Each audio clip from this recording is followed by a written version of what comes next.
I wasn't supposed to be checking that inbox. It was the email account I used during grad school back when I still signed things Alina Morrow, before Whitford became both a surname and a brand extension. I hadn't opened it in years. The password was something embarrassingly sentimental, a line from a Rilke poem my mother used to recite when I couldn't sleep. I had to try twice before I got it right. It started with insomnia, the kind that comes not from coffee or jet lag but from the soft erosion of certainty.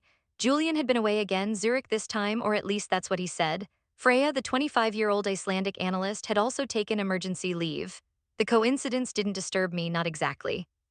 I had trained myself over the course of 10 years of marriage not to see too much, but sleep had become difficult. At 2:11 a.m., I opened my laptop. I didn't plan to do anything. I certainly didn't expect to find a fraud alert from a bank I didn't use, tucked between spam and an unread alumni newsletter from Columbia Law. Urgent, suspicious activity detected, loan processing notice, First South Bank, Zurich.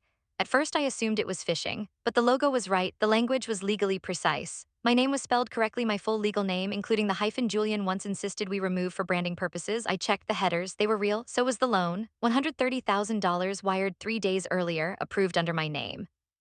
Backed by marital joint assets, assets that had once belonged to my trust. The signature was digital but unmistakably mine. My flourished M, the careful loop in the W, I hadn't signed it, but someone had replicated it with stunning accuracy. I called the number listed in the email and was placed on hold. When I finally spoke to the banker, a crisp-voiced man named Emil, he confirmed what I already suspected. Mrs.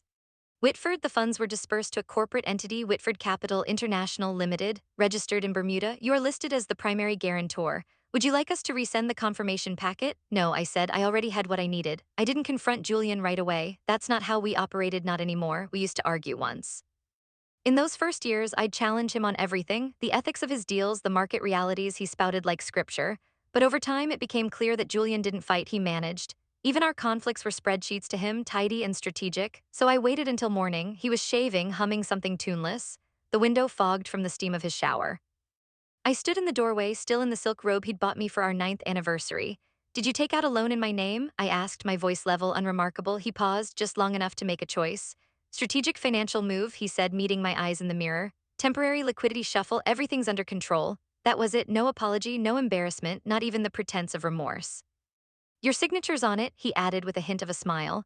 We're married, it's a shared ecosystem, Alina, you of all people understand that.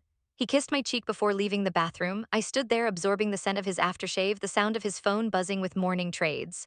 My fingers curled around the edge of the marble countertop, and I remembered that feeling when you realize someone has planned for your obedience. But I said nothing. I did not tell him I had already printed the loan documents, screenshotted every wire, and begun quietly revisiting the prenup clause he insisted we amend after our 4th anniversary. For flexibility, he'd said. I let it go for now. But that night I began drafting a list, not of assets, not yet, a list of patterns, a ledger of disappearances. Moments that once felt like forgettable discomforts now had the sharp edge of hindsight. Julian always said money was neutral, but this was violence in silk gloves, and I had just found his fingerprints. I started seeing our life in audit terms, every detail a ledger of deception. There's a moment when the body starts keeping score long before the mind is ready to reconcile the numbers. I used to wake up thinking about museum lighting. Now I woke up cataloging discrepancies. Julian had always been meticulous, almost elegantly so, the way he arranged his cufflinks in that narrow drawer in our Kensington townhouse, the way he'd note the vintage of a wine before even tasting it, the way he made affection feel like a transaction I should be grateful to receive. In the early days, I'd admired it. Now it nauseated me. It began with a hunch, small, almost petty, a travel receipt that didn't match his itinerary, a Swiss Air boarding pass he left in the bin labeled shred, dated 2 days before he claimed to be in Dublin for a fund meeting. I remembered the excuse, too much Guinness, you wouldn't have enjoyed it. I didn't confront him. Instead, I opened an incognito window and pulled my credit report. It was something I hadn't done in nearly a decade, lulled by the illusion that shared wealth meant shared transparency. There were 9 loan applications filed under my name, 9, not just Zurich, not just First South Bank. Each application bore my legal credentials, SSN, tax ID, full signature rendered digitally, and in 2 cases notarized by a firm I didn't recognize. The amounts varied: $35,000, $112,000, $260,000. Some were approved, some pending, but all of them had one thing in common: I hadn't signed a single one, and every destination account traced back to entities tied to Julian. Shell companies, bridge loans, 2 were labeled Art Holdings. One was named FREYLUXAG. It should have broken me, but something else happened instead, a mental click, a reordering. I began auditing my own life. It wasn't just the loans. It was the new Panerai watch he wore to a brunch in Notting Hill, one he'd claimed was a client gift, though I'd seen the receipt in his coat pocket for £7,200. It was the sudden switch in our life insurance policies, rerouting benefits through Whitford Capital for simplification. It was the tax filings, subtle alterations filed via Cayman-based advisor I didn't know we employed. I didn't cry, I made a spreadsheet. In another life, I might have been a forensic accountant. In this one, I was simply a woman married to a man who assumed I'd never look beyond the curated surface of our life. The garden parties, the foundation galas, the shared smiles at investor dinners, but I saw it now, the gears beneath the charm. Julian was playing a long game and I was the collateral. He once told me that trust was the highest form of currency. That we had something most couples envied, alignment. It made me laugh now, this word he used like a contract clause, alignment. As if my silence had been consent, I changed nothing about our daily life. I made his coffee, I asked about his meetings, I wore the dresses he complimented, but at night I filed evidence. My childhood French came back to me in whispers. Le silence est aussi une réponse. Silence is also an answer. And in that silence I was preparing, each lie he told was now a line item. Each omission a deferred liability, each manipulation a footnote in the forensic record I was assembling. There is a specific kind of intimacy in financial betrayal when someone you share a bed with also steals your signature, your name, your credit, your legal identity. It's not theft, it's erasure. But the difference between us, Julian believed this was a game. I was preparing a reckoning, and this time my signature would be real. My mother never trusted him, she was right. Geneva had always felt colder than Paris, not in temperature but in intention. Paris was where my mother took me for poetry and pastries, where she'd let me skip ballet to sit in corner cafes and eavesdrop on intellectuals. Geneva was different. Geneva was where the family signed things, where things were sealed.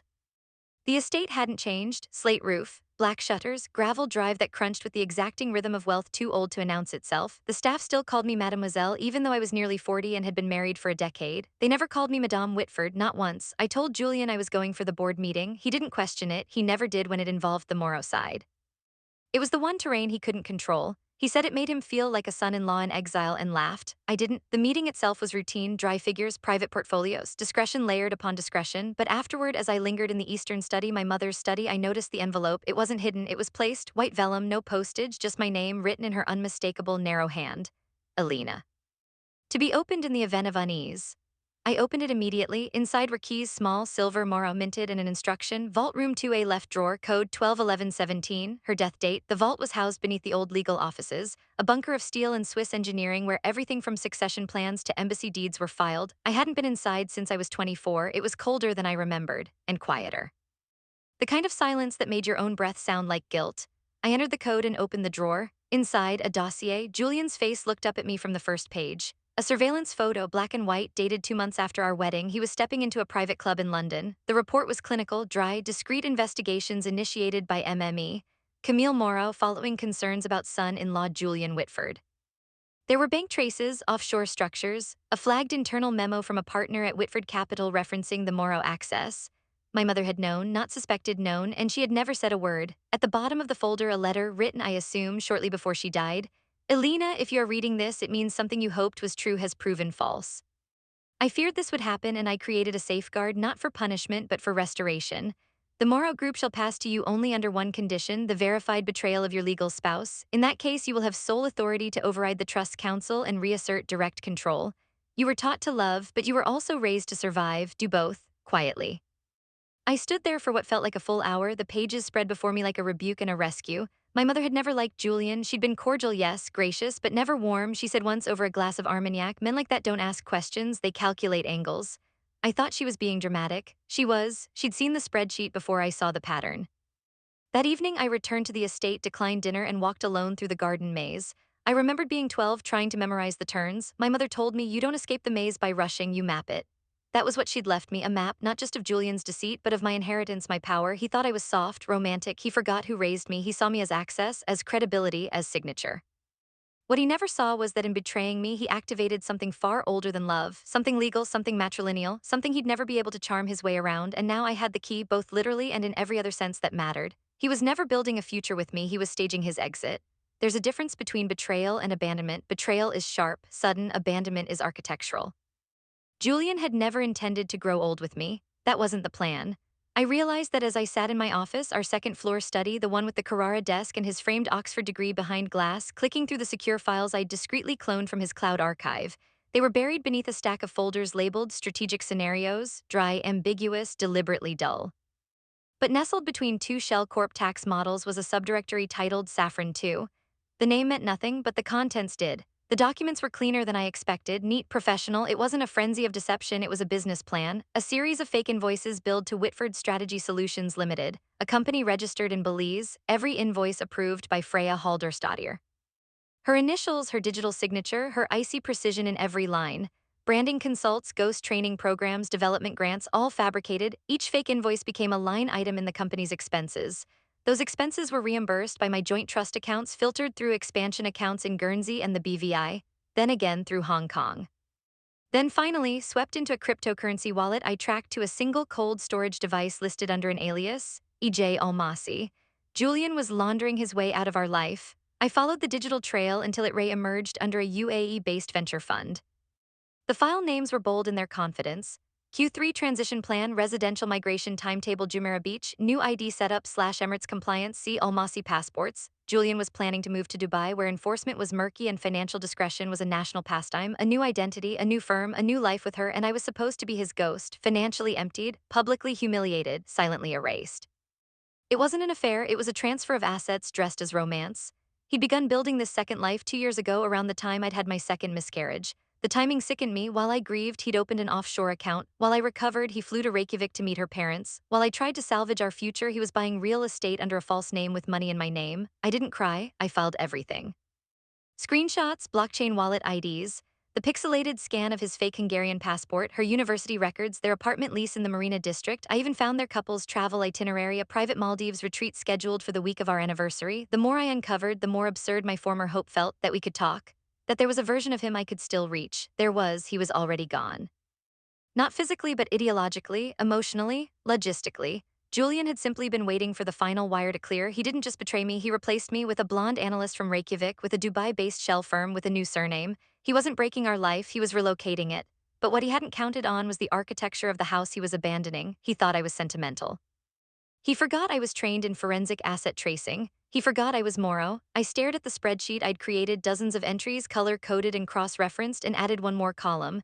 Retribution pathway active, let him build his sandcastle empire. I had inherited stone. He didn't know that the woman he betrayed now owned the firm his future depended on. There's a moment in every heist film where the mark walks into the trap, believing it was his idea. That was what I was building now, not revenge, not spectacle, just a scenario. When Julian would step into it with the confidence of a man who thought he'd won, he hadn't. It began quietly in Geneva. The board convened in private session, just 9 members, 7 of whom still spoke of my mother with a reverence that bordered on fear. I presented my evidence with the clarity of an audit and the cadence of a surgeon. No tears, no sentiment, just the facts: 9 forged financial instruments, 3 offshore entities traced to marital accounts, 2 falsified identities used for asset transfer, and 1 marital clause signed under Swiss jurisdiction granting me controlling interest in the event of verified betrayal. The motion passed unanimously. Effective immediately, I was no longer a passive heir. I was now president of Moro Asset Group, chairwoman in all but name. Julian was in Bahrain that week. He thought he was finalizing a sovereign investment deal, ironically, with a firm partially backed by Moro Silent Capital. He texted me twice, once about Q3 misalignment and once to ask if the gardener had overpruned the boxwoods. I didn't reply. Instead, I froze all joint access accounts under EU jurisdiction. The Zurich banks complied without hesitation, so did the Guernsey trusts. The cryptocurrency holdings were flagged through cooperation with Estonia's digital fraud division. Even the seemingly innocuous art fund he'd tied to Freya's name was now subject to compliance review. Every financial artery he thought he could rely on constricted. Then I called in a favor. It had been nearly a decade since I'd worked in legal consulting, but names don't vanish in those circles.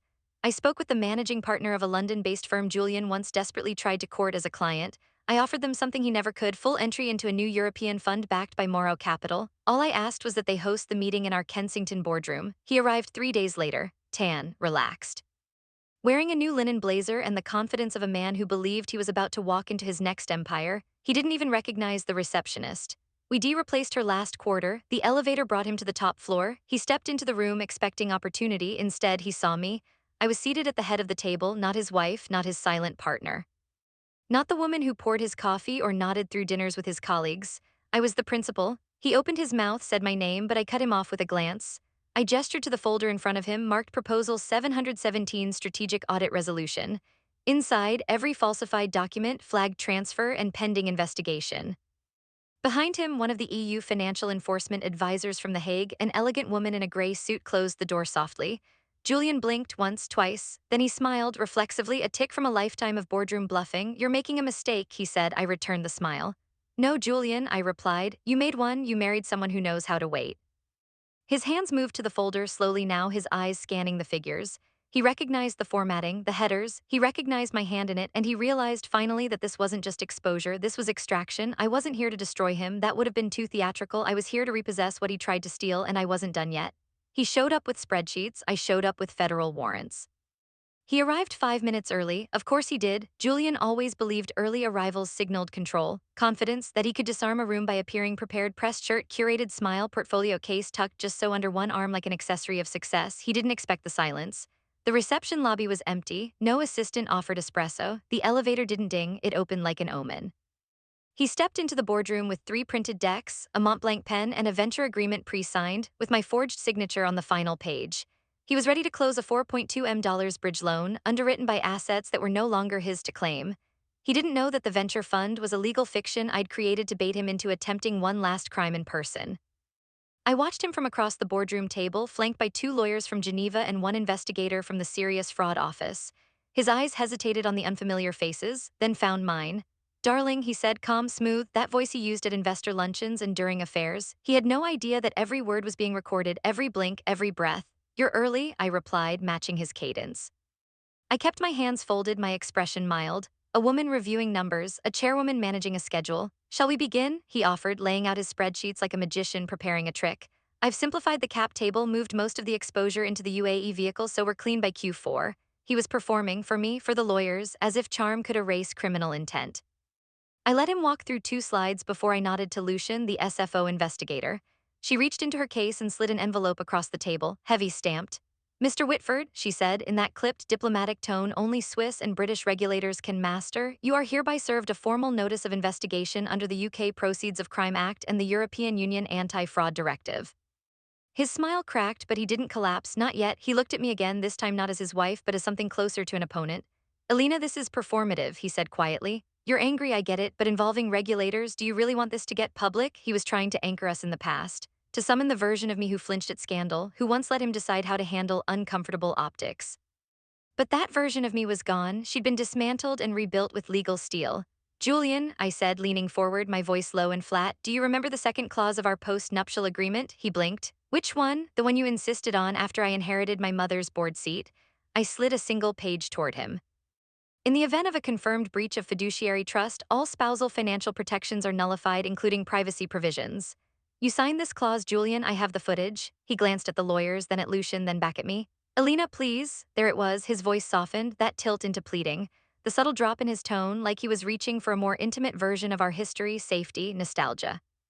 Control, I looked at him and saw the whole history of our marriage flash through the cold lens of revision. He never said sorry, not once, not even now, just please. Julian, I said evenly, I'm not angry, I'm not emotional, I'm not here to humiliate you. I paused, then added, I'm here to close the account. His hands curled slightly over the table's edge. I slid a final folder across, containing the recorded call transcripts, the timeline of every wire transfer, the intercepted deal notes from Dubai, the recovered emails with Freya, and the original voice memo where he said, she'll never find out, it's all in her name. He didn't respond. There were no theatrics, no shouting, no lunges for the papers or impassioned monologues, just a long silence. The kind that follows when a man finally realizes he is not the predator in the room, he is the proof, and I was no longer his wife, I was his witness. My name was the first word on every forged document, now it was on the warrant too. The irony didn't escape me. For 2 years, Julian had signed my name on documents I'd never seen, loan applications, crypto authorization forms, asset transfers disguised as expansion proposals. He replicated my signature so precisely you'd think he loved it, but on the morning of his arrest, it was my name that opened the warrant. Primary victim, Elena Camille Mora Whitford. Victim, I read the word 3 times. It didn't feel accurate, not because it was incorrect, but because it was incomplete. Victim implied passivity, a thing done to me, but this wasn't passive. It had taken months of forensic audits, late-night encryption calls, sealed dossiers, and hand-delivered documents to half a dozen regulatory bodies. What happened next wasn't fate, it was design. The SFO executed the arrest in broad daylight outside the Corinthian Club on St. James. Julian had just finished brunch with a pair of hedge fund strategists he was courting for regional expansion. He wore a navy blazer, tan trousers, and that expression he used when pitching deals, humble but inevitable. The footage leaked within hours. A grainy video captured him reaching for his phone only to be met by 4 agents in suits. One said his name, another read him the charges. He didn't resist, of course not. Julian never resisted, he negotiated. Even in handcuffs, he looked like a man preparing his appeal. That same evening, the news broke. Private equity partner arrested in multi-million-euro identity scam. Victim, spouse and controlling shareholder of Geneva banking empire. EU task force uncovers cross-border fraud network tied to Dubai shell funds. I didn't speak to the press. Morrow Group issued a statement. We are cooperating fully with EU and UK authorities. Our institutions remain stable and uncompromised. My lawyer reminded me to avoid public commentary until the trial, but privately I watched. I watched as his name became the headline and mine the context. He had used me as a ladder, and now that ladder was testifying. Freya tried to disappear, of course. She fled to Reykjavik 2 days before the arrest, but her name was already listed in the second round of indictments. Julian's bail hearing lasted 7 minutes, denied. The judge cited flight risk, offshore holdings, and coordinated deception across jurisdictions. He tried to look at me when they led him out of the courtroom. He didn't find what he was looking for: no grief, no pity, no trace of the woman who once adjusted his collar before investor dinners or pretended not to notice when his phone buzzed at 1:23 a.m. with messages labeled strategy team. He was searching for someone he could still manipulate, but I had long since left the role of wife. I had become the statement of record, and the woman who once signed nothing without permission now sat atop the very institution he tried to rob. It felt poetic, not dramatic, not triumphant, just correct. He built a second life, and now he would live the next one under state supervision. As for me, I returned to Geneva. Signed 3 major compliance agreements that week. Moved the Morrow Group's digital infrastructure into a multinational transparency initiative. And then one quiet evening, I took the forged signatures he'd left behind, 8 of them printed and annotated, and locked them into Vault 3C next to the letter from my mother. Because this wasn't just about him, it never had been, it was about legacy, and he was never part of ours. He always said I was too elegant to fight dirty. He was wrong. Julian used to say I was too elegant to fight dirty. He meant it as both a compliment and a containment strategy. It was his way of making sure I never stepped out of the role he'd written for me: the silent wife with the graceful laugh, the polished partner who knew when to excuse herself before the real conversations began. But the truth is, I never fought dirty. I fought documented. The trial began in late autumn. The leaves in Geneva had turned, crisp with the precision only that city allows. I wore black to the hearing, not out of mourning but clarity. The courtroom smelled faintly of cedar and printer toner, familiar things. When I took the stand, I spoke only of facts. I recited timelines, cross-referenced accounts, clarified document trails. I testified not as his wife, but as his auditor. This is my name, I said, pointing to the forged signature. And this is the account it funded, which led to the acquisition of an apartment registered under an alias in Dubai. No dramatics, no breakdowns, just the clean violence of proof. But I wasn't the only one who spoke. 2 women flew in to testify. The first was a Swiss widow named Claire Brunet. Julian had helped her streamline her late husband's estate, only to drain it through fraudulent holdings registered in Luxembourg. She spoke in French. I understood every word, though Julian pretended not to. The second was Francesca Bellini, an Italian art dealer from Milan. She had once been engaged to Julian, a fact he never disclosed to me. She recounted how he'd built an import-export scam through her gallery, then disappeared just weeks before their wedding with 2 forged checks and her personal bank key. They cried, I didn't. Each woman finished her testimony and then looked toward me, not in solidarity, not in pity, but in recognition. We weren't his women, we were his trail of collateral, and now we were his consequences. With their help and the combined efforts of regulators in 6 countries, I worked with investigators to expose 3 more schemes tied to Julian. A shell operation in Estonia built on forged disability grants, a fraudulent venture firm in Malta with phantom employees, and a German startup, Accelerator, used to launder crypto through microloans. By the time closing arguments were read, the courtroom no longer referred to me as Mrs. Whitford, they called me Madame Morrow. Julian was sentenced to 9 years. He will serve in a UK white-collar facility in Lincolnshire, the kind with tailored routines and monitored emails, but no exit strategy. He looked at me once more when the verdict was read. He didn't look angry, he looked surprised, as if he truly believed I wouldn't outlast him, as if elegance was weakness. What he never understood was this: my mother raised me to know the difference between silence and surrender, and I had learned that the cleanest lines in art and in law are drawn with precision, not noise. A month after the trial, I launched the Camille Morrow Foundation. Its mission to provide legal, financial, and emotional support to victims of financial manipulation, particularly women whose signatures had been stolen, silenced, or sold without consent. We opened our first satellite office in Milan. Francesca helped cut the ribbon. I now spend my weeks between Geneva and Paris. I've returned to consulting, but only on terms I set. I no longer whisper advice behind the curtain, I author policies. I draft exit clauses. I teach women how to trace their paper trails and how to burn the ones that no longer serve them. The final document I signed with Julian's name on it wasn't a check or a deed. It was a statement entered into public record. I, Alina Camille Morrow, confirmed that the signature in question was not mine, but the reckoning is. And this time, the signature was real. I didn't need to burn everything down. I just needed to sign it all back under my own name. After the trial, I didn't celebrate. I restructured. No fanfare, no headlines, just a quiet morning, black coffee, and a single document transferring full control of Morrow ethics and advocacy into my name. No hyphen, no husband, no shared ownership. I didn't go back to design law. I built something sharper, a compliance firm for women-led businesses specializing in fraud prevention and ethical strategy. We taught women how to read what they were never taught to question: loan clauses, shareholder traps, silence disguised as security. The firm grew fast, not through advertising but trust. Once a month, I hosted the Audited Heart, a round table for women who'd had their signatures stolen, twisted, or ignored. We shared tools, we shared patterns, we taught each other to reclaim language, power, and paper. I no longer whispered advice from the sidelines, I drafted the rules. Julian used to say I was too elegant to fight dirty, but I didn't need to fight dirty, I just needed to read the fine print and sign under my own name.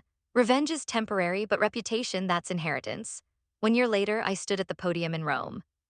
The Financial Integrity Global Summit was held in a marble hall just off the Via della Conciliazione. The air smelled of old stone and ambition. I wore dark green, my mother's favorite color, and stepped into the light without notes, without nerves. I'd been asked to speak about systemic reform in corporate fraud response. Instead, I spoke about girls. We teach our daughters to protect their bodies. But we must also teach them to protect their names, their numbers, their signatures, their digital footprints, their quiet intuitions, because what gets stolen first is not always money, it's identity, it's credibility, it's voice. The room stilled, then stood. The speech went viral by the next morning, reposted by financial watchdogs, feminist think tanks, and journalists across 3 continents, not for its data, but for its clarity. It wasn't a takedown, it was a blueprint. After the summit, I walked alone along the Tiber, no bodyguards, no entourage, just the soft sound of Rome breathing underfoot. I thought about the women who came before me, my mother, Claire Brunnett, Francesca Bellini, and those who were still learning how to say no in languages they weren't raised to speak. Later that week, I returned to Geneva, a quiet morning, no press, just me. A signature plaque in hand, it read, Alina Camille Morrow, Chairwoman. I entered the Morrow headquarters through the front, something I hadn't done in years. I paused in the lobby, the staff nodded, the marble shone, the seal above the entrance caught the light just as I lifted the plaque into place. One final signature, this time entirely my own, no hyphen, no husband, no fraud, just a name restored, just a legacy sealed.